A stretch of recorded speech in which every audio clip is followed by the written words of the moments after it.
એ પૂર્ણ ભક્તો અને પૂર્ણ ભક્તોના ગોબર ભક્તો બધાય પ્રચાર કરવા માટે જ્યાં ભારતીય જનતા પાર્ટીના બેનર નીચે ઉમેદવાર સાથે તો એક જગ્યાએ જઈ અને પ્રશ્ન પૂછવામાં આવ્યો કે ખરેખર ભારતીય જનતા પાર્ટીએ શું કામ કર્યા? તો જે ગોબર ભક્તો હતા ને એ કે જય શ્રી રામ. તો એક જાગૃત નાગરિકે એવું કીધું કે ખરેખર જય શ્રી રામ કર્યા વગર રામ ભગવાનના 10 નામ બતાવો, તાકે બાદમાં બતાવુંગા.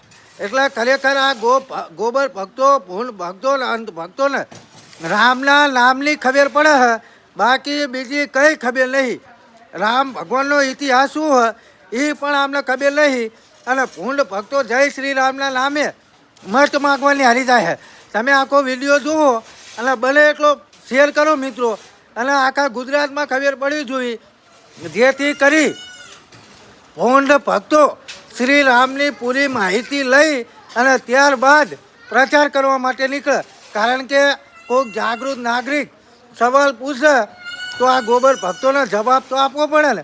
એટલે બને એટલો વિડીયો આગળ શેર કરો. આ ગધાડામને કશું ખબર હોતી નહીં અને પ્રચાર કરવા હાલીને હારે છે જય શ્રી રામના નામ. તમે સાંભળો આખો વિડીયો. जवाब तो दो. अरे जय श्री राम तो है भाई. राम के 10 नाम गिना चल. जय श्री राम. तू जय श्री राम बोलता है, राम के 10 नाम गिना चल. राम के 10 नाम बोल. बाद में बोलना पड़ेगा. कहूँ इलेक्शन के टाइम पे कोई जनता सवाल करते तो तुमको जय श्री राम दिखता है? आते भारत माता की जय ने वंदे मातरम करने लगते हो. बाद में